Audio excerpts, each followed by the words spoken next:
So welcome one second to the YouTube channel guys. तो आज हम करने वाले हैं हमारे केमिस्ट्री के chapter metals and non metals का वन शॉट वीडियो। तो इस वीडियो में हम पूरे चैप्टर को कवर करने वाले हैं और आप सभी को इस चैप्टर का मास्टर बना देंगे। तो मुझे एक बार अभी कह लेने दीजिए कि सबसे ज़्यादा जो हार्ड चैप्टर है हमारे पूरे केमिस्ट्री में वो है हमारा कार्बन एंड कंपाउंड, और जो चैप्टर उसका भाई है और वो है हमारा मेटल्स एंड नॉन मेटल्स।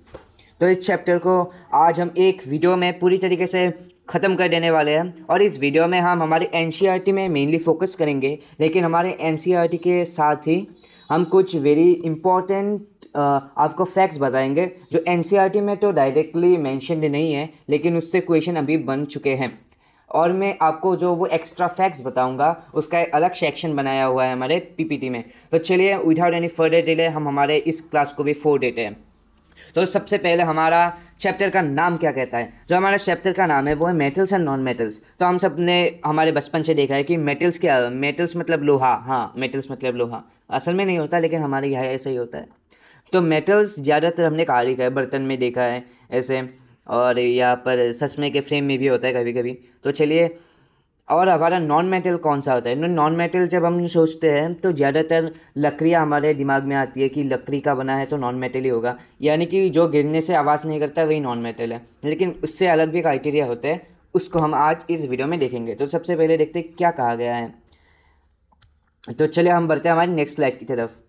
जो हमारा नेक्स्ट स्लाइड है वो है हमारे फिजिकल प्रॉपर्टीज़ के ऊपर, किस तरीके से हम एक मेटल और नॉन मेटल को डिफ्रेंशिएट कर सकते हैं। जो आपको मैंने थोड़ी देर पहले कहा कि मेटल गिरने से आवाज़ करता है, हाँ ये भी एक मेटल को टेस्ट करने का जरिया है, उसे सोनोरस कहा जाता है, लेकिन यहाँ पर दिया नहीं है क्योंकि वो ज़्यादा बच्चे का हो जाता है, लेकिन हाँ ये है। तो सबसे पहला जो हमारा क्राइटेरिया है ताकि हम मेटल और नॉन मेटल को डिफ्रेंशिएट कर पाए, और ऐसे भी कह सकते हैं क्राइटेरिया जिसको मेटल्स के क्राइटेरिया को। तो सबसे पहला जो क्राइटेरिया है एक चीज़ को मेटल होने के लिए वो है लस्टर। तो अभी लस्टर है क्या, तो सबसे पहले हम डेफिनेशन को पढ़ लेते हैं। Metals possesses a characteristic shiny surface called metallic lustre. Non metals are generally dull in appearance. तो देखिए, अभी यहाँ पर केमिस्ट्री है तो हमें तो एक्सेप्शन चाहिए ही होगा। तो सबसे पहले यहाँ पर लस्टर कहा क्या गया है। लस्टर का मतलब आप सिंपली समझ लीजिए चमक। जो चमक हमें बर्तन को साफ़ करने के बाद दिखती है, जो चमक हमें हमारे चम्मचों में दिखती है, वो ही चमक को हम कह सकते हैं लस्टर। अभी ये लस्टर जो है वो डिफ्रेंशिएट करने में मदद करता है मेटल्स या नॉन मेटल्स को, क्योंकि आप लोगों ने देखा होगा कि हमारे जो ज़्यादातर लकड़ी के चीज़ें होते हैं उसमें हम हमारा मुंह नहीं देख सकते, लेकिन आपने देखा होगा बर्तन में भी हम हमारा मुंह देख लेते हैं। क्योंकि मैं अल्टीमेटली आपको ये कहना चाहता हूँ कि मेटल का जो सरफेस है वो बहुत ज़्यादा स्मूथ होता है, और इसके लिए ये यूनिफॉर्मली ज़्यादा लाइट को रिफ्लेक्ट करता है। और जो हमारा नॉन मेटल्स का सरफेस होता है वो ज़्यादातर इतना स्मूथ और प्लेन नहीं होता, इसके लिए जो लाइट होता है ये उसको इतनी अच्छी तरीके से रिफ्लेक्ट कर नहीं पाता, और इसके लिए इसका जो अपीयरेंस हमें दिखता है वो दिखता है डल।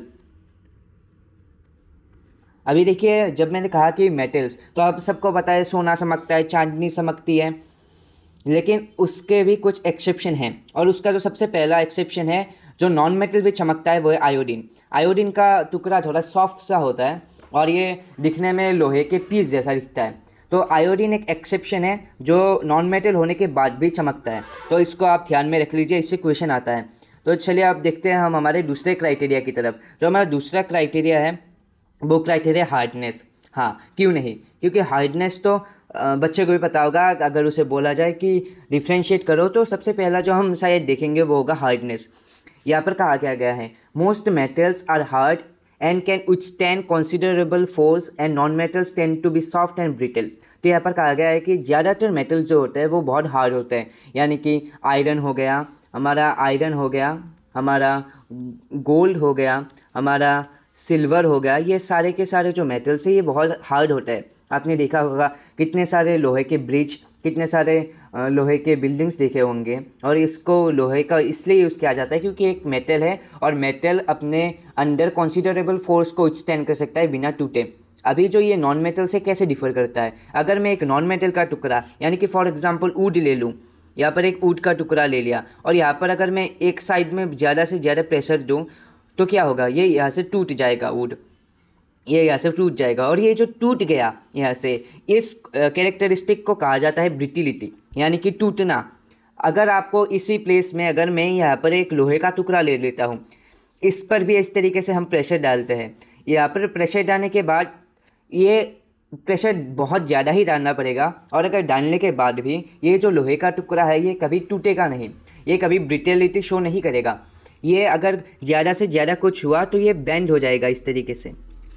तो यही एक कैरेक्टरिस्टिक डिफरेंस है हमारे मेटल्स एंड नॉन मेटल्स के बीच में। अभी चलिए हम देखते हैं एक्सेप्शन को। जो एक्सेप्शन है हमारा सबसे ज़्यादा वो है सोडियम पोटाशियम। सोडियम और पोटाशियम दो मैग्नेट दो मेटल हैं, लेकिन दोनों ही हार्ड नहीं है। सोडियम के टुकड़े को आप नाइफ से काट सकते हैं, हाँ, आप एक कैंची से भी इन दोनों के टुकड़े कर सकते हैं, ये इतने सॉफ्ट होते हैं, लेकिन दोनों यहाँ पर मेटल हैं। तो यहाँ पर आपको याद रखने वाली बात यह है कि सोडियम और पोटाशियम दोनों ही मैग्नेट है। और एक एक्सेप्शन जो मैंने बताया कि ज़्यादातर नॉन मेटल्स हमें लगता है कि सॉफ्ट होते हैं और टूट जाते हैं, ज़्यादातर वही होता है, लेकिन यहाँ पर भी एक्सेप्शन है जो है डायमंड। तो आप सबको पता होगा कि diamond is the hardest naturally occurring natural substance, यानी कि जितने भी हमारे धरती में चीज़ें मिलती है जो नेचर से आई है, उसमें सबसे ज़्यादा हार्ड चीज़ अगर कुछ है वो है डायमंड। तो डायमंड इज़ इनक्रेडिबली स्ट्रॉन्ग, और ये एक नॉन मेटल भी है। तो यहाँ पर हमने अल्टीमेटली हमें मिल गया है तीन एक्सेप्शन, जो है सोडियम, पोटाशियम, और नॉन मेटल जो हार्ड है वो है डायमंड। तो चलिए हम देखते हैं हमारे दूसरे क्राइटेरिया की तरफ, जो है मेलेबिलिटी। अभी मेलेबिलिटी क्या है, तो इसे मैं आपको सबसे पहले एक बार विथआउट द डेफिनेशन समझा देता हूँ। तो मेलेबिलिटी क्या है, तो आप सभी ने ये देखा होगा कि आप सभी ने ये देखा होगा कि काजू कतली के ऊपर सिल्वर की एक परत लगती है, वो दिखने में बहुत अच्छी लगती है। और आपने बहुत सारे अमीर घरों में या फिर मूवीज़ में भी देखा होगा कि सोने के मिठाई भी होते हैं, और हम नॉर्मल पर्सन भी इसे अफोर्ड कर सकते हैं, क्योंकि ये इतना महंगा नहीं होता, और इसका एक कारण है। आप जब देखिए वो मेलेबिलिटी का जो ये दोनों जो यहाँ पर आपने सिल्वर देखा और गोल्ड का फॉइल देखा, ये बनाते कैसे हैं। ये बनता है एक मेटल के टुकड़े को लेकर उसे हैमर से पीस कर, यानी कि उस पर हथौड़ा चला के इसे कागज़ के जैसा बना दिया जाता है। अभी ये जो कागज़ के जैसा बना, इस कैरेक्टरिस्टिक को कहा जाता है मेलेबिलिटी। यानी कि अगर हम किसी मेटल को पीट कर या फिर किसी चीज़ को पीट कर उसे थिन शीट्स में कन्वर्ट कर सकते हैं, यानी कि पतला कर दे सकते हैं मार कर, उसे कहते हैं मेलेबिलिटी। अगर आप इस एग्जांपल को लें तो यहाँ पर आप ये पीस समझ लीजिए, ये गोल्ड का पीस है, AU है, इसे हम पीट कर ऐसे कागज़ जैसा बना सकते हैं। लेकिन उसी प्लेस में अगर हम ये ग्लास का टुकड़ा लें जो एक नॉन मेटल है, तो आप सभी को पता है क्या होने वाला है। आपने तो कभी ग्लास का कागज़ नहीं देखा होगा जो हथौड़े से पीट के बनाया गया है। तो इसी को कहते हैं हम मेलेबिलिटी। अब इसलिए हम बढ़ते हैं डेफिनेशन के ऊपर। सो डेफिनेशन क्या कहता है, metals can be beaten into thin sheet without breaking. Non-metals are non-malleable and break when hammered. यानी कि अगर हम नॉन मेटल के साथ ये चीज़ करने जाए तो वो टुकड़ा टुकड़ा हो जाएंगे। अभी जो सबसे ज़्यादा जो हमें मेलेबिलिटी शो करने वाला मटेरियल है, यानी कि मेटल है, वो है गोल्ड एंड सिल्वर। यानी कि इन दोनों को आप हैमर से बहुत बड़ा कर सकते हैं। ये कहा जाता है कि एक गोल्ड के ग्राम से आप पूरे आपके घर को कवर कर सकते हैं, इतना ज़्यादा शीट बन सकता है। यानी कि गोल्ड सबसे ज़्यादा मेलेबल मटेरियल है। तो अभी चलते हैं हम दूसरे क्राइटेरिया के ऊपर, जो है डक्टिलिटी। तो डक्टिलिटी क्या है, ductility simply is metal can be drawn into thin wires. Non metals lack this property and can not be stretch into wires. यहाँ पर कहा क्या गया है, अभी आप लोग देखिए कि एक मैं मेटल ले लेता हूँ, यानी कि यहाँ पर मैं ले लेता हूँ कॉपर, ठीक है, Cu फॉर कॉपर। तो अगर मैं कॉपर को ले लेता हूँ और कॉपर से तार बनाने की कोशिश करता हूँ, तो कॉपर से तार बन जाएगा। हम सब ने हमारे घर में कॉपर के तार देखे भी होंगे। अभी इन कॉपर से तार बनाने के बहुत सारे वे होते हैं, जैसे कि अगर इसे गर्म कर लिया, गर्म करके इससे थोड़े थोड़े तार निकाल लिए, तो ये भी एक वे है। लेकिन अल्टीमेटली हम ये कहना चाहते हैं कि अगर किसी मटेरियल से हम तार बना पाए तो वो भी एक मेटल होगा। यानी कि हम कॉपर से तार बना सकते हैं, सिल्वर से तार बना सकते हैं, और हम बना सकते हैं गोल्ड से भी तार बना सकते हैं। लेकिन सबसे ज़्यादा इंपॉर्टेंट बात है कि इन दोनों से तार बनाने पर आपके घर में सिर्फ तार ही रहेंगे, दीवार नहीं। तो यहाँ पर मैं कहता हूँ कि metals can be drawn into, so यहाँ पर चैम्पियन यानी कि सबसे ज़्यादा डक्टाइल मेटल जो है वो है गोल्ड। हाँ, तो आप लोग सबसे ज़्यादा गोल्ड के तार बना सकते हैं। हाँ, बनाएगा, मुझे बुलाना, मैं इलेक्ट्रीशियन का काम करना शुरू कर दूँगा फिर। तो चलिए, और यहाँ पर एक नोटिसेबल बात यह है कि डक्टिलिटी से मैं आपको एक और इन्फॉर्मेशन बता देता हूँ, जो है हमारा कंडक्टिविटी। यानी कि हमने जो ये तार बनाया, ये हमने बनाया मेटल से, और अगर किसी नॉन मेटल से तार बन भी जाता तो उससे हम तार नहीं बनाते। उससे हम तार इसलिए नहीं बनाते क्योंकि वो कंडक्ट ही नहीं करता इलेक्ट्रिसिटी को। यानी कि हमारा तार बनाने का जो मेन जो मुद्दा है वो इलेक्ट्रिसिटी को कंडक्ट करना, और सबसे ज़्यादा इलेक्ट्रिसिटी जो मेटल सबसे अच्छी तरीके से कंडक्ट करता है वो है एजी, यानी कि हमारा सिल्वर। हाँ, आपने सही सुना। अगर आप लोगों ने सिल्वर का तार बनाया तो सबसे ज़्यादा एफिशिएंटली इलेक्ट्रिसिटी ट्रेवल करेगा, और इलेक्ट्रिसिटी ट्रेवल करने के साथ ही आपका सबसे कम बिजली का बिल भी आएगा। इसलिए आप लोग सिल्वर का तार बनाइए। हाँ, ठीक है। तो चलिए अब हम बढ़ते हैं हमारे नेक्स्ट स्लाइड की तरफ, जो है मेटल के और प्रॉपर्टीज़। तो चलिए यहाँ पर देख लेते हैं। अभी यहाँ पर हमने मेटल्स के 4 प्रॉपर्टी देखे, तो और कुछ प्रॉपर्टी यहाँ पर हैं, जो है हमारे कंडक्टिविटी। यानी कि मैंने अभी आपको बोला कि किस तरीके से इलेक्ट्रिसिटी ट्रेवल करती है एक तार से, ठीक है, इसे कंडक्टिविटी कहा जाता है। सिर्फ इलेक्ट्रिसिटी नहीं, हीट के कंडक्टिविटी को भी हम कंडक्टिविटी ही कहते हैं। तो चलिए अब हम पढ़ लेते हैं। Metals are excellent conductor of heat and electricity due to the presence of free electron. यानी कि यहाँ पर तारों में, ज़्यादातर मेटल्स में प्रेजेंट होता है फ्री इलेक्ट्रॉन। हाँ, फ्री इलेक्ट्रॉन का मतलब मुफ्त के इलेक्ट्रॉन नहीं होता। ये फ्री इलेक्ट्रॉन का मतलब होता है कि इलेक्ट्रॉन वो दे सकता है, एक मेटल अपने इलेक्ट्रॉन रिलीज़ कर सकता है। यानी कि ये ज़्यादातर इलेक्ट्रिकली निगेटिव पार्टिकल्स होते हैं मेटल्स। इसके लिए वो ज़्यादातर हमारे इलेक्ट्रिसिटी को कंडक्ट कर सकते हैं, क्योंकि हमें पता है electricity is nothing but the flow of electrons. यानी कि अगर इलेक्ट्रॉन फ्लो कर रहा है इस डायरेक्शन में, तो उसके ऑपोजिट डायरेक्शन में हमारा करंट फ्लो करेगा। तो इसीलिए कहा जाता है कि metals are good conductor of electricity. Non metals are poor conductor and act as an insulator. यानी कि नॉन मेटल्स के पास फ्री इलेक्ट्रॉन नहीं होता, और इसीलिए वो लोग इंसुलेटर जैसा एक्ट करते हैं। ये बहुत इंपॉर्टेंट डिस्कशन है। इससे क्वेश्चन आते हैं कि हम क्यों मेटल को तार बनाने के लिए यूज़ करते हैं, क्योंकि उनके पास फ्री इलेक्ट्रॉन्स होते हैं और वो कंडक्टिविटी में सहायता करता है। अभी एक्सेप्शन देखते हैं। केमिस्ट्री और एक्सेप्शन, मियाँ बीबी का रिलेशन है इनके बीच। तो जो नॉन मेटल जो सबसे ज़्यादा अच्छी तरीके से इलेक्ट्रिसिटी को कंडक्ट करता है वो है ग्रेफाइट। अभी आप लोगों ने ग्रेफाइट का जब मैंने एग्जांपल दिया तो आप लोगों ने वेल्डिंग करते हुए लोगों को तो देखा होगा। वो जो लोहे में वेल्डिंग करते हैं, हाँ, बहुत ज़्यादा जो चमक आती है, वहाँ पर वो लोग मशीन में एक रॉड यूज़ करते हैं। एक मशीन होता है ऐसा इलेक्ट्रिक का, यहाँ पर जो ये रॉड यूज़ होता है ना, ये रॉड बनता है ग्रेफाइट से। ये एक नॉन मेटल है, लेकिन इसे इलेक्ट्रिसिटी यूज़ करके वेल्डिंग करने में यूज़ में लेते हैं। क्योंकि ग्रेफाइट को यूज़ में लेने का और एक जो सहायता होता है वो ये है कि ग्रेफाइट कंडक्ट तो कर लेता है इलेक्ट्रिसिटी को ठीक ठाक, लेकिन उससे ज़्यादा ही हीटअप हो जाता है। यानी कि ये बहुत ही जल्दी हीटअप हो जाता है, और उसका जो मेल्टिंग पॉइंट है वो बहुत ज़्यादा है। यानी कि अगर हम एक आयरन के पीस को हीट करें तो वो पानी बन जाएगा, लिक्विड फॉर्म में चला जाएगा। लेकिन उसी जगह पर अगर हम ग्रेफाइट के पीस को ज़्यादा से ज़्यादा हीट करें तो बहुत ज़्यादा हाई मेल्टिंग पॉइंट होने के कारण वो हमारे बहुत सारी चीज़ों में मदद कर सकता है। तो अभी चलिए हम बढ़ते हैं हमारे दूसरे पॉइंट, जो है मेल्टिंग एज बॉइलिंग पॉइंट। यानी कि मेल्टिंग और बॉइलिंग पॉइंट क्या है। तो metals are generally have high melting and boiling point. Non metal have comparatively lower melting and boiling points. Gallium and caesium have very low melting point and they can melt when held in palm of your hand. ठीक है, तो ये दोनों exception है यहाँ पर हमारे। तो यहाँ पर मैंने कहा क्या, metals have very high boiling point. So boiling point वो होता है जब ये मेल्टिंग पॉइंट क्या आता है, मैं आपको सबसे पहले वो समझा देता हूँ। देखिए, ये एक लोहे का टुकड़ा है जो सॉलिड है, फिर ये बना लिक्विड, ठीक है, ये बन गया लिक्विड। हम सब ने देखा होगा लोहे को जब गला देते हैं। अगर ये आयरन अब गैसियस फॉर्म में चला जाए तो उसे बॉइलिंग पॉइंट कहेंगे, जो क्वाइट इम्पॉसिबल है आज तक।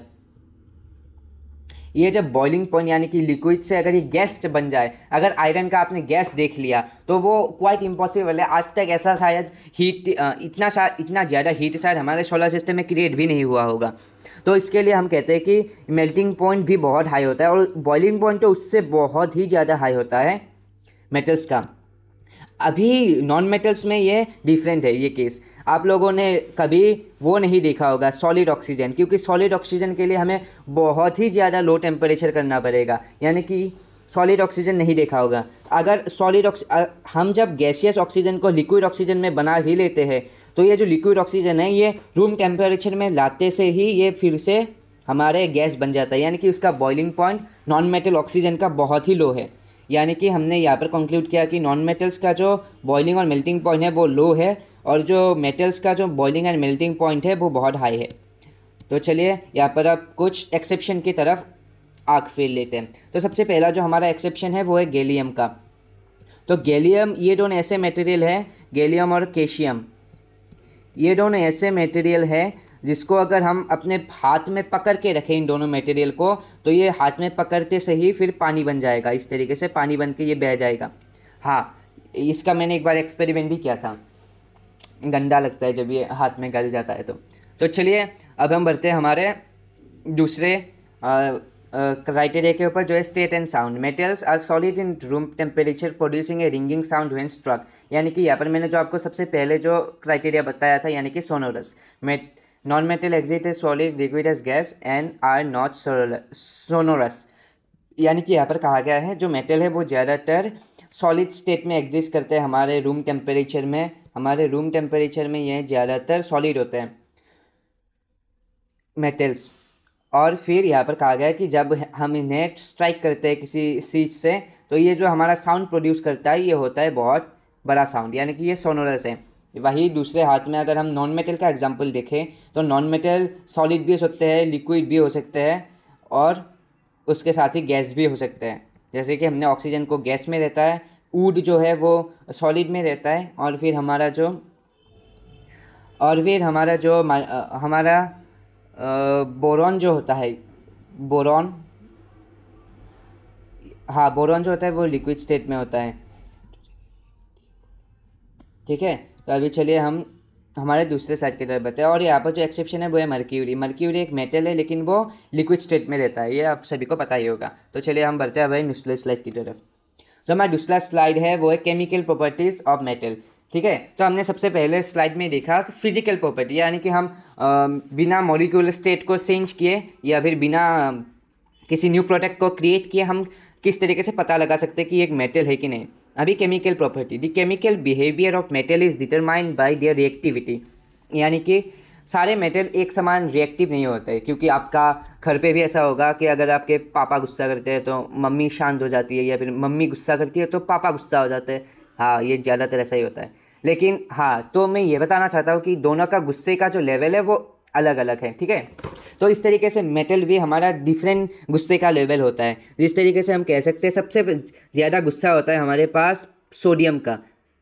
तो ये इसका जब मैं सीरीज़ आपको बना देता हूँ, ये रिएक्टिविटी सीरीज़ आपके बुक में है और इसे मेमोराइज करना बहुत ही इंपॉर्टेंट है। इससे बहुत सारे क्वेश्चन आ सकते हैं। इससे डिस्प्लेसमेंट में भी क्वेश्चन आता है, क्योंकि ज़्यादा रिएक्टिविटी वाले मेटल कम रिएक्टिविटी वाले मेटल को अपने सॉल्ट सॉल्यूशन से डिस्प्लेस कर देता है। ये होता है हमारा डिस्प्लेसमेंट रिएक्शन का। और इसको अभी आपको क्वेश्चन आता है कि ये डिस्प्लेस करेगा या नहीं करेगा। ये जानने के लिए आपको रिएक्टिविटी सीरीज़ याद होना चाहिए। तो रिएक्टिविटी सीरीज़ में यहाँ पर आपको बना देता हूँ। तो सबसे पहला रिएक्टिविटी सीरीज़ वो होगा के, यानी कि सोडियम। उसके के मतलब पोटाशियम। उसके बाद होता है हमारा सोडियम यानी कि Na, ना। ठीक है, उसके बाद होता है हमारा कैल्शियम। उसके बाद होता है मैग्नीशियम। उसके बाद होता है हमारा एल्यूमिनियम। उसके बाद होता है हमारा जिंक। उसके बाद होता है हमारा आयरन। ठीक है, ये अगर आप साथ भी याद कर लें तो आपका मोर देन इनफ है। ठीक है, इसे आप याद कर लीजिए। और यहाँ पर कहीं ना कहीं कॉपर आ जाएगा हमारा। ठीक है, कॉपर मतलब आयरन मतलब कॉपर से ज़्यादा रिएक्टिव है, इसको आप याद कर लीजिए। तो अभी चलिए हम देखते हैं रिएक्टिविटी की सीरीज़ क्या कहता है। तो सबसे पहले जो हम रिएक्टिविटी सीरीज़ का पढ़ेंगे वो होगा रिएक्शन विथ ऑक्सीजन, यानी कि मेटल्स ऑक्सीजन के साथ कैसे रिएक्ट करते हैं। तो metals are basic, metal oxide are basic in nature, यानी कि यहाँ पर हमें फॉर्मूला दिया गया है metal plus oxygen equal to metal oxide. ठीक है, तो मेटल ऑक्साइड जो क्रिएट होगा वो बेसिक होगा नेचर में। सम ऑक्साइड लाइक एल्यूमिनियम ऑक्साइड और जिंक ऑक्साइड, ये दोनों जो हमें मेटल है ये दोनों स्पेशल है। अभी ये दोनों स्पेशल क्यों है मैं आपको बताता हूँ। क्योंकि इन दोनों को कहा जाता है एम्फोटेरिक ऑक्साइड्स, ठीक है। एम्फोटेरिक ऑक्साइड यहाँ पर इन दोनों को कहा जाता है। क्यों कहा जाता है एम्फोटेरिक ऑक्साइड? क्योंकि ये दोनों जो ऑक्साइड है ये दोनों किसी फिक्स नेचर के नहीं हैं। यानी कि अगर आपने जिंक ऑक्साइड को किसी एक रिएक्शन में डाला तो ये एसिड की तरह एक्ट करेगा, और अगर उसको आपने और एक दूसरे किसी रैंडम एक्सपेरिमेंट में यूज़ किया तो वो बेस की तरह भी आपका रिएक्ट कर सकता है। यानी कि मैं यहाँ पर कहना चाहता हूँ ये दोनों जो ऑक्साइड है यानी कि एल्यूमिनियम ऑक्साइड और यहाँ पर जो ये जिंक ऑक्साइड है, ये दोनों फिक्स किसी नेचर को शो नहीं करते। ये दोनों इसलिए एम्फोटेरिक ऑक्साइड कहलाते हैं, और ये दोनों ही बेसिक और एसिडिक प्रॉपर्टी शो करते हैं डिफरेंट रिएक्शन में। तो इसको अभी याद कर लेना, इससे क्वेश्चन बनेगा ही बनेगा, ठीक है। तो चलिए इन दोनों का आप याद कर लेना। तो अभी ये कहता क्या है, हम कंटिन्यू करते हैं। Reacting both with acid and bases, highly reactive metal like potassium and sodium react so vigorously with oxygen that they stored in kerosene to prevent spontaneous combustion। यानी कि यहाँ पर जो आपको मैंने मटेरियल का वो बताया, ये सीरीज़, इनमें जो ये दोनों सबसे ज़्यादा बदमाश है, ये दोनों जो सबसे ज़्यादा बदमाश है यानी कि पोटाशियम और सोडियम, ये दोनों इतने रिएक्टिव है कि अगर आप इनको ऑक्सीजन के संपर्क में ले आते हो तो ये दोनों कंबशन कर सकते हैं, यानी कि जल जाएंगे।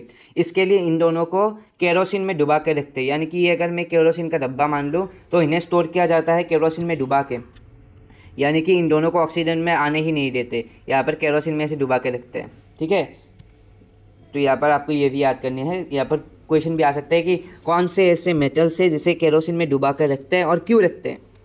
अभी रिएक्शन विथ वाटर, तो metals react with water to form metal hydroxide और metal oxide plus hydrogen gas. यानी कि मेटल जब ऑक्सीजन और वाटर से ये दोनों रिएक्ट करते हैं, यानी कि मेटल जब वाटर से रिएक्ट करते हैं तो मेटल हाइड्रोक्साइड या फिर मेटल ऑक्साइड के साथ ही हाइड्रोजन गैस भी फॉर्म करते हैं। Potassium and sodium react violently with cold water, calcium reacts less violently with hydrogen bubble sticking to metal surface causing it to flow। Aluminium, zinc and iron react only with steam to form oxide and hydrogen gas. तो यहाँ पर ये बहुत important point कहा गया है। यहाँ पर सबसे पहला जो आपको ये ध्यान में रखना होगा कि आपको अगर सबसे कम मेहनत करना है किसी रिएक्शन को करने के लिए, वो होगा पोटाशियम और सोडियम के केस में। यानी कि ये दोनों वैसे ही रिएक्ट करने के मूड में होते हैं, यानी कि इन्हें आप कहीं भी डाल दो, ये सिर्फ रिएक्ट करना ही चाहेंगे। और इसीलिए अगर आप इन दोनों को, यानी कि यहाँ पर जो है हमारा पोटाशियम और सोडियम, ये दोनों कोल्ड वाटर के साथ भी रिएक्ट करते हैं। यानी कि कोल्ड वाटर में आपका रिएक्शन करने वाली जो शक्ति होती है, यानी कि काइनेटिक एनर्जी, वो बहुत कम होती है, लेकिन उस कम एनर्जी से भी रिएक्शन कर सकता है हमारे पोटाशियम और सोडियम। और आपको मैंने कहा था कि ये दोनों रिएक्ट करने के बाद फॉर्म करते हैं हाइड्रोजन गैस, और ये जो हाइड्रोजन गैस होती है बहुत फ्लेमेबल होती है। और इन दोनों से रिएक्ट करने के बाद ये जो हाइड्रोजन गैस है ये इतनी ज़्यादा मात्रा में प्रोड्यूस होती है और इतना ज़्यादा यहाँ पर हीट प्रोड्यूस हो जाता है कि ये जो हाइड्रोजन गैस है ये आग में तब्दील हो जाता है। हाँ, तो ये आग लग जाती है। अगर आप सोडियम मेटल को हाथ पे लेकर एक तालाब में ऐसे थ्रो कर दो तो वहाँ पर धमाका हो जाता है। हाँ, आप ऐसे छोटा मोटा बॉम्ब भी बना सकते हैं, लेकिन मत बनाना क्योंकि ये कोई मरेगा नहीं, बाद में आप ही मर जाओगे। उसके बाद जो हमारा रिएक्टिविटी सीरीज़ में जो मटेरियल आता है वो हमारा कैल्शियम है। अभी कैल्शियम इंटरमीडिएट है, यानी कि ये कोल्ड वाटर के साथ रिएक्ट तो करता है और हाइड्रोजन गैस भी बनाता है, लेकिन ये हाइड्रोजन गैस ज़्यादा नहीं बनता, और अगर बनता भी है तो वो मेटल के सरफेस में, यानी कि ये कैल्शियम के टुकड़े में ऐसे स्टिक हो जाता है, और स्टिक होने के बाद ये जो कैल्शियम का टुकड़ा ये पानी के बाहर आ जाता है। यानी कि हाइड्रोजन गैस फॉर्म तो होता है, लेकिन ये इतना ज़्यादा हीट प्रोड्यूस नहीं कर पाता कि हाइड्रोजन गैस को जला पाए। और जो हमारा एट लास्ट आते हैं हमारे मटेरियल, जैसे कि एल्यूमिनियम, जिंक, आयरन, ये तीनों कभी भी कोल्ड वाटर के साथ रिएक्ट करते ही नहीं। ये सब भी हॉट वाटर के साथ भी रिएक्ट नहीं करते। मैग्नीशियम जो है वो हॉट वाटर के साथ रिएक्ट कर जाता है, ठीक है, इसको आप नोट कर लेना। लेकिन ये दोनों, यानी कि ये तीनों एल्यूमिनियम, जिंक और हमारा जो आयरन है, वो ना ही कोल्ड वाटर ना ही हॉट वाटर के साथ रिएक्ट करता है। ये तीनों रिएक्ट करते हैं स्टीम के साथ, यानी कि भाप के साथ रिएक्ट करते हैं। आपने जो पानी गर्म होने पर जो भाप निकलता है उसके साथ ही ये तीनों रिएक्ट करेंगे, क्योंकि इन्हें जो हीट की ज़रूरत होती है वो बहुत ज़्यादा होती है। और हमें पता है, हमने 9 में भी पढ़ा था, लैटिन हीट पढ़ा था।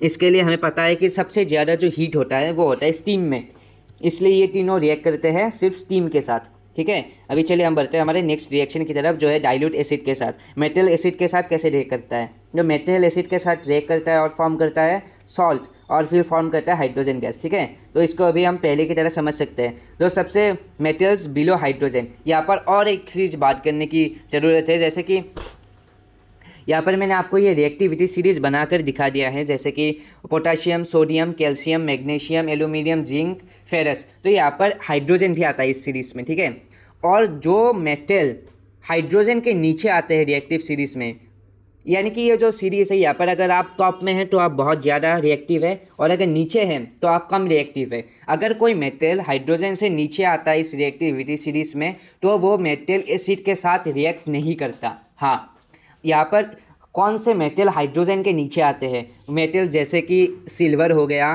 कॉपर हो गया, गोल्ड हो गया, प्लेटिनियम हो गया, ये सारे जो मटेरियल हैं ये हाइड्रोजन के नीचे आते हैं रिएक्टिविटी सीरीज़ में, और इसीलिए ये जो मेटल्स है ये कभी भी एसिड के साथ रिएक्ट नहीं करते, क्योंकि हमें पता है एसिड मोस्टली फॉर्म होता है हाइड्रोजन आयन से। तो चलिए हमें डेफिनेशन पढ़ लेते हैं। The reaction depends on metal's position in reactivity series. Metals below hydrogen जैसे कि कॉपर और silver can not displace hydrogen from acid. Nitric acid is an exception, it oxidises hydrogen, so oxidation magnesium तो यहाँ पर कहा क्या गया है? तो यहाँ पर आप लोग देखिए कि जो मेटल होते हैं जब हम इन्हें पानी में यानी कि एसिड में डालते हैं, तो एसिड में डालने से ये बहुत ज़्यादा विगरसली रिएक्ट करते हैं हमारे आगे वाले रिएक्टिविटी सीरीज़ के मेटल। यानी कि मैं अगर आपको बताऊँ तो यहाँ पर HCl से अगर हमने यहाँ पर डाइल्यूट कहा गया है, आप ये ध्यान रखना। तो डाइल्यूट इतना ज़्यादा पावरफुल नहीं होता, इसलिए ज़्यादातर सिर्फ हाइड्रोजन गैस प्रोड्यूस होता है। हाइड्रोजन गैस में आग नहीं लगती। अगर हमने यहाँ पर HCl प्लस Fe किया, यानी कि आयरन को HCl एसिड में डाल दिया, तो हमें यहाँ पर मिलेगा फेरस क्लोराइड, और साथ ही में मिलेगा हाइड्रोजन गैस। ये हाइड्रोजन गैस आग नहीं लगेगी, क्योंकि इस हाइड्रोजन गैस को कंबशन के लिए जितना हीट चाहिए वो मिलेगा नहीं।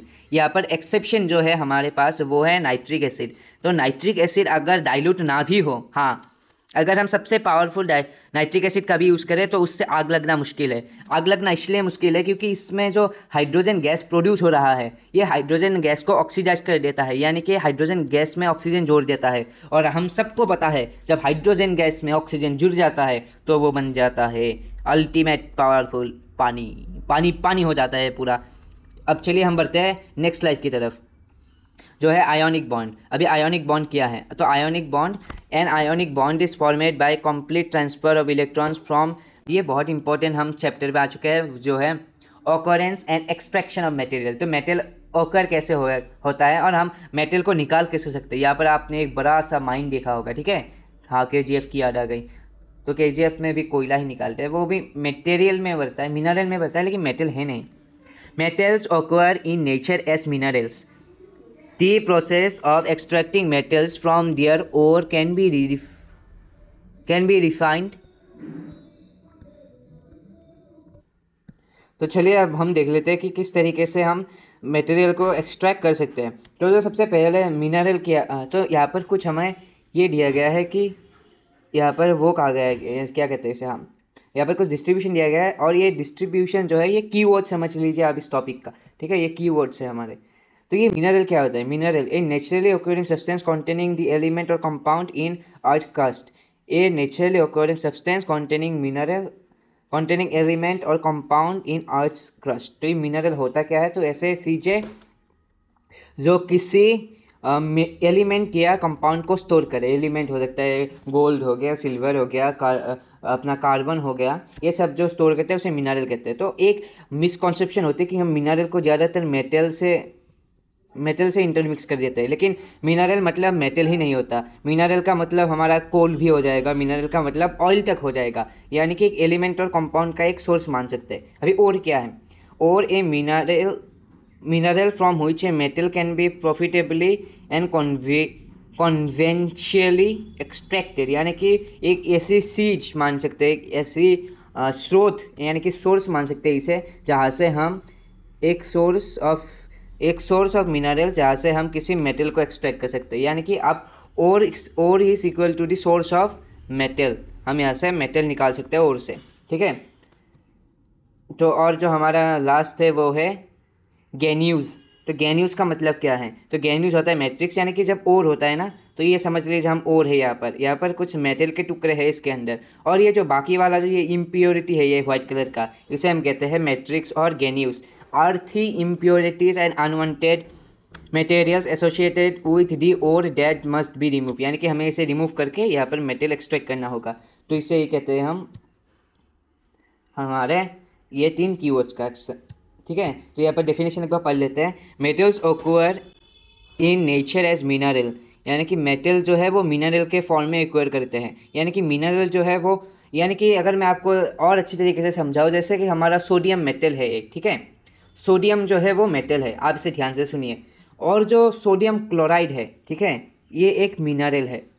क्यों मैंने ऐसा कहा, क्योंकि हम सोडियम क्लोराइड से ही हमारे मेटल सोडियम को एक्सट्रैक्ट कर सकते हैं, यानी कि यहाँ पर कहा गया है मेटल ओकर इन नेचर एज मिनरल। तो ये मेटल जो है वो नेचर में अकेयर क्या, एक मिनरल, यानी कि NaCl एक मिनरल है और Na एक मेटल है, ठीक है। अभी चलिए, the process of extracting metal from their ore and refining them is called metallurgy, यानी कि जब हम इस मिनरल से मेटल को एक्सट्रैक्ट करते हैं और उसे यूज़ करते हैं, उसे हम मेटलर्जी कहते हैं, उस प्रोसेस को। The extraction method depends on the metals reactivity, या तो अभी मैंने आपको इसके पिछले साइड में बताया था कि मेटल का रिएक्टिविटी सीरीज होता है, यानी कि potassium, sodium, calcium, magnesium, aluminium, zinc, ठीक है, जिंक, फिर हमारा आयरन, ये है हमारे मेटल की रिएक्टिविटी सीरीज़। तो इस सीरीज़ के रिस्पेक्ट में ही हम किस तरीके से एक मेटल को एक्सट्रैक्ट करेंगे वो डिपेंड करता है। तो सबसे पहला जो हमें क्राइटेरिया दिया गया, यहाँ पर 3 क्राइटेरिया दिया गया है कि हम किस तरीके से मेटल को एक्सट्रैक्ट करेंगे। तो हमारा सबसे पहला जो हमारा ये क्राइटेरिया है, सबसे पहला जो हमारा क्राइटेरिया है वो होगा हमारा हाईली रिएक्टिव मटेरियल का, यानी कि जो मटेरियल बहुत ही ज़्यादा रिएक्टिव होते हैं, हाईली रिएक्टिव मटेरियल को हम कैसे अभी एक्सट्रैक्ट करेंगे वो जानेंगे, यानी कि हाई रिएक्टिविटी मेटल। यहाँ पर उन्होंने 3 को लिया है, पोटाशियम, सोडियम और एल्यूमिनियम, यानी कि Kn और Al, एल्यूमिनियम, ये 3 हाईएस्ट रिएक्टिविटी सीरीज़ को हम अभी कैसे एक्सट्रैक्ट करेंगे इनके मिनरल से। मेथड दिया गया है electrolytic reduction of molten salt. तो यहाँ पर मोल्टेन सॉल्ट का मतलब क्या है, उससे पहले समझ लेते हैं सॉल्ट का मतलब क्या है। तो यहाँ पर ये जो मटेरियल है, ये 3 मेटल जो है, ये 3 मेटल नेचुरली ऑकर नहीं करते। आपको ये मेटल चलते फिरते ऐसे नहीं मिल जाएगा कि देखो एल्यूमिनियम पड़ा हुआ है, या फिर खोदने से ही आपको सोडियम मिल जाएगा, या फिर खोदने से ही आपको पोटाशियम मिल जाएगा, ऐसा नहीं होगा। आप सभी को ये जो पोटाशियम हो गया, हमारा एल्यूमिनियम हो गया, फिर सोडियम हो गया, ये अपने सॉल्ट फॉर्म में रहते हैं, यानी कि इनके साथ क्लोरीन जुड़ा होगा, या फिर मैग्नीशियम जुड़ा होगा। ये इन तरीके से यहाँ पर दूसरे एलिमेंट जुड़े होते हैं और ये अपना सॉल्ट फॉर्म करते हैं, ठीक है। तो ये अपना जो सॉल्ट फॉर्म करते हैं, ये सिर्फ यहाँ पर फिर सॉल्ट फॉर्म करते हैं, यानी कि एल्यूमिनियम क्लोराइड हो सकता है, या फिर आपको नेचर में मिल सकता है एल्यूमिनियम सल्फेट, ठीक है, आपको इस तरीके से मिलेगा ये नेचर में फॉर्म, या फिर आपको मिल जाएगा सोडियम सल्फेट। आपको कभी ऐसे नहीं मिलेगा कि सोडियम अपने प्योर फॉर्म में मिट्टी में गिरा हुआ है, ऐसा नहीं होता।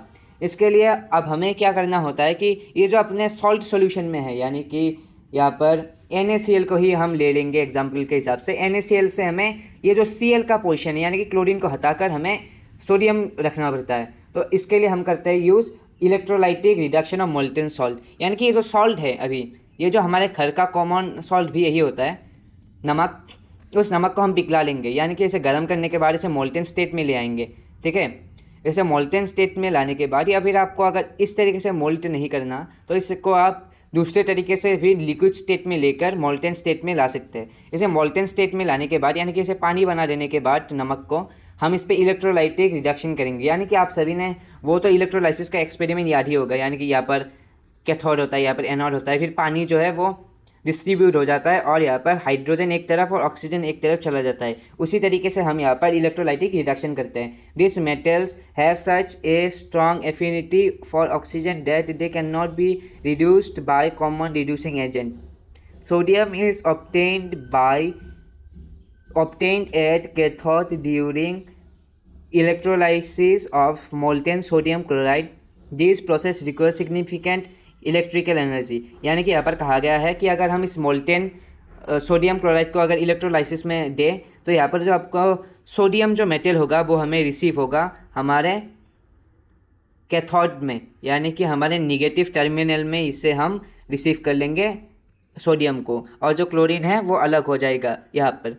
ठीक है, तो इसे कहते हैं इलेक्ट्रोलाइटिक रिडक्शन, और ये प्रोसेस सिग्निफिकेंट एनर्जी को भी यूज़ करता है। अभी चलते हैं हम हमारे दूसरे मीडियम रिएक्टिविटी मेटल की तरफ। तो मीडियम रिएक्टिविटी मेटल है वो है यहाँ पर जिंक, फेरस और लेड।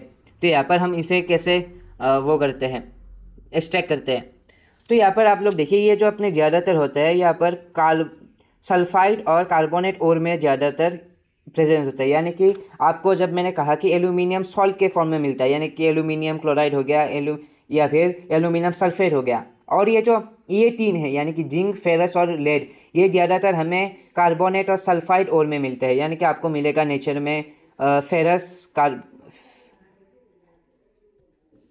कार्बोनेट, फिर आपको मिलेगा फेरस सल्फाइड।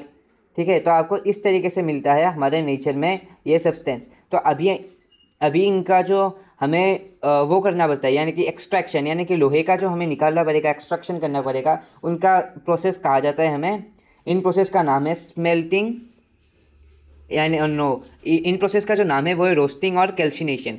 यहाँ पर इसका प्रोसेस आपको हम बताते हैं। फिर अभी इन सल्फाइड और कार्बोनेट ओर को हम क्या करते हैं, use carbon for displace with highly reactive metal. ठीक है, यहाँ पर आप एक एग्जांपल देख लीजिए, यहाँ पर हमें दिया गया है फेरस ऑक्साइड। फिर यहाँ पर हम एल्यूमिनियम को यूज़ करेंगे, और एल्यूमिनियम को यूज़ करने के बाद ये एल्यूमिनियम हमारे फेरस से ऑक्सीजन को ले लेगा, और यहाँ से हम आयरन को रिडक्शन प्रोसेस के थ्रू यहाँ पर आयरन हम ले लेंगे, और फिर एल्यूमिनियम भी यहाँ पर ऑक्सीडाइज होकर एल्यूमिनियम ऑक्साइड बन जाएगा। This highly endothermic reaction produces molten iron and this is for welding railway tracks. तो ये एक प्रोसेस है जिसके थ्रू हम यहाँ पर हमारे आयरन को रिफाइन कर सकते हैं, यानी कि प्रोसेस का नाम है कैल्सिनेशन और रोस्टिंग। ठीक है, तो यहाँ पर आपको अगर मैं और अगर सिंपली आपको ये समझा दूँ तो यहाँ पर आप देखिए, ये जो तीन मेटल है ये तीनों अपने कार्बोनेट में रहेंगे या फिर अपने सल्फाइड में रहेंगे, अपने सल्फाइड फॉर्म में रहेंगे। अगर मैं यहाँ पर एग्जांपल ले लूँ अभी जिंक सल्फेट का, ठीक है, यहाँ पर जिंक सल्फेट का अगर मैं एग्जांपल ले लूँ तो जिंक सल्फेट को हम क्या करेंगे, अभी जिंक सल्फेट को अपने जिंक ऑक्साइड में कन्वर्ट करेंगे। उसके लिए हम इसे हीट करेंगे इन दी प्रेजेंस ऑफ ऑक्सीजन। उसके बाद ये हमें मिल जाएगा हमारा जिंक ऑक्साइड। ठीक है, अभी हमें जिंक ऑक्साइड मिल गया है। ये जिंक ऑक्साइड मिलने के बाद ये दोनों जो प्रोसेस है हमारे पास, रोस्टिंग और कैल्सिनेशन, ये रोस्टिंग और कैल्सिनेशन का ये जो प्रोसेस है ये मेनली इसी के लिए हम यूज़ करते हैं, ताकि हम एक जिंक सल्फाइड और जिंक कार्बोनेट और फेरस सल्फाइड, फेरस कार्बोनेट, इनको अपने ऑक्साइड में कन्वर्ट कर सके, यानी कि हम फेरस कार्बोनेट को फेरस ऑक्साइड बना सके। और जब हम इन दोनों प्रोसेस को यूज़ करके हम अपना मेटल ऑक्साइड बना लेते हैं, उसके बाद मेटल ऑक्साइड को हमें फॉर्म करने के बाद यहाँ पर इजीली हम उस मेटल को किसी और रिएक्टिव मेटल के साथ रिएक्ट कराकर हम अपना मेटल एक्सट्रैक्ट कर सकते हैं, या फिर हम किसी और मेटल के जगह कार्बन भी यूज़ कर सकते हैं। यानी कि उसके बाद अगर हम जिंक ऑक्साइड को कार्बन के साथ रिएक्ट करा दें तो हमें मिल जाता है जिंक प्लस कार्बन मोनोऑक्साइड। तो यहाँ पर हमने जिंक मेटल को एक्सट्रैक्ट कर लिया। तो इसी तरीके से ये हमें रिएक्शन हेल्प करता है। तो roasting and calcination differently work करता है, एक में ऑक्सीजन प्रेजेंट होता है और एक में ऑक्सीजन प्रेजेंट नहीं होता। ठीक है, तो यहाँ पर मैं आपको बता देता हूँ कि किस में ऑक्सीजन प्रेजेंट होता है और किस में ऑक्सीजन प्रेजेंट नहीं होता। तो यहाँ पर हम जो मेटल के सल्फाइड होते हैं, यानी कि अगर हम समझ ले कि जिंक सल्फाइड हो गया, तो जिंक सल्फाइड के साथ हम यूज़ करेंगे, जिंक सल्फाइड के साथ हम यूज़ करेंगे हमारे जिंक मेटल को हम प्रोसेस के इस जिंक सल्फाइड को हम जिंक ऑक्साइड में कन्वर्ट करने के लिए प्रोसेस जो यूज़ करेंगे वो होगा हमारा रोस्टिंग। ठीक है, रोस्टिंग यूज़ करेंगे हम। अभी रोस्टिंग प्रोसेस है क्या, रोस्टिंग प्रोसेस में हम जिंक सल्फाइड को हीट करते हैं in the presence of oxygen, ताकि हमें मिल सके जिंक ऑक्साइड प्लस SO4, यानी कि सल्फाइड का जो गैस है वो इवापोरेट हो जाएगा। तो यहाँ पर हमने यहाँ पर समझने वाली ये बात है, अगर जिंक सल्फाइड का ओर है तो हम रोस्टिंग यूज़ करते हैं, और अगर हमारे पास कार्बोनेट है तो हम यूज़ करते हैं कैल्सिनेशन। अभी कैल्सिनेशन का प्रोसेस क्या है? कैल्सिनेशन का प्रोसेस कुछ अलग नहीं है। कैल्सिनेशन के प्रोसेस में ऐसा ही होता है, यहाँ पर मैं इसे रख देता हूँ। कैल्सिनेशन के प्रोसेस में ऐसा ही होता है, बस कैल्सिनेशन के प्रोसेस में हम ऑक्सीजन का यूज़ नहीं करते, हम हीट करते हैं मेटल को विथआउट ऑक्सीजन। यानी कि अगर मैं फेरस कार्बोनेट को हीट करूँ, हीट करने के बाद हमें जो मिलेगा वो मिलेगा आयरन प्लस हमारा कार्बन मोनोऑक्साइड, कार्बन डाइऑक्साइड। तो यहाँ पर हम जब फेरस कार्बोनेट को हीट करते हैं इन एब्सेंस ऑफ ऑक्सीजन, तो हमें मिल जाएगा हमारा मेटल ऑक्साइड मिल जाएगा, सॉरी, यहाँ पर हमें मिल जाएगा हमारा मेटल ऑक्साइड और कार्बन डाइऑक्साइड। उसके बाद हम हमारे मेटल ऑक्साइड को एल्यूमिनियम के साथ रिएक्ट कराकर हमारा मेटल एक्सट्रैक्ट कर सकते हैं। तो ये बहुत इंपॉर्टेंट था, ये सबसे इंपॉर्टेंट भी कह सकते हैं हम इस पोर्शन का, चैप्टर का, जो ये सेकेंड पार्ट है। यानी कि यहाँ पर इसलिए मैंने बहुत टाइम लिया है। ये जो टॉपिक है ये सबसे इंपॉर्टेंट है। अभी थर्ड में चलते हैं, low reactive metal, thermal decomposition, heating alone. This metal are least reactive and their oxide can be reduce simply by heating. Mercury is extracted by roasting cinnabar to from mercury oxide which decomposes upon further heating। तो यहाँ पर हमें low reactive metal यानी कि silver, copper और mercury के बारे में बताया गया है। तो सिल्वर और कॉपर को तो जस्ट हम हीट करके एक्सट्रैक्ट कर सकते हैं, क्योंकि ये मेटल ज़्यादातर अपने एग्जैक्ट स्टेट में ही प्रेजेंट होते हैं। लेकिन ये जो हमारा मर्क्यूरी है, मर्क्यूरी ज़्यादातर प्रेजेंट होता है अपने ओर में, और इसके ओर का नाम है सिनाबर। ठीक है, ये उसके ओर का नाम है सिनाबर, और हम इस ओर को प्रोसेस से गुजारते हैं, और वो प्रोसेस है हमारा रोस्टिंग। तो रोस्टिंग के प्रोसेस में हम इसे ऑक्सीजन के प्रेजेंस में हीट करते हैं, और फिर हमें मिल जाएगा मर्क्यूरी ऑक्साइड यानी कि HgO। उसके बाद हम HgO को सिंपली रिएक्ट करा सकते हैं कार्बन के साथ, और हमें मिल जाएगा हमारा मर्क्यूरी प्लस कार्बन डाइऑक्साइड। ठीक है, तो यहाँ पर हमें कार्बन डाइऑक्साइड मिल जाएगा, यानी कि कार्बन मोनोऑक्साइड मिल जाएगा यहाँ पर रिएक्ट कराने के बाद। और उसके बाद हम इसे नहीं तो एल्यूमिनियम के साथ भी रिएक्ट कराकर हमारा जो मर्क्यूरी है वो एक्सट्रैक्ट कर सकते हैं। तो मर्क्यूरी को सिंपली कहें तो सिनाबार एक और होगा, हमारा और का नाम है सिनाबार। उसे हम करेंगे रोस्टिंग, यानी कि ऑक्सीजन के प्रेजेंस में हम इसे करेंगे हीट, तो हमें मिल जाएगा मर्क्यूरी ऑक्साइड। मर्क्यूरी ऑक्साइड को हम रिएक्ट करेंगे कार्बन से या फिर एल्यूमिनियम से, फिर हमें मिल जाएगा हमारा मर्क्यूरी प्लस कार्बन डाइऑक्साइड, या फिर हमें मिल जाएगा एल्यूमिनियम ऑक्साइड। ठीक है, तो यहाँ पर इस तरीके से हमने ये स्लाइड ख़त्म कर दिया है। बहुत इंपॉर्टेंट स्लाइड था। अभी चलते हैं हम दूसरे की तरफ। तो दूसरा स्लाइड जो है वो है हमारा, रुकिए एक बार मैं देख लेता हूँ, हाँ ठीक है।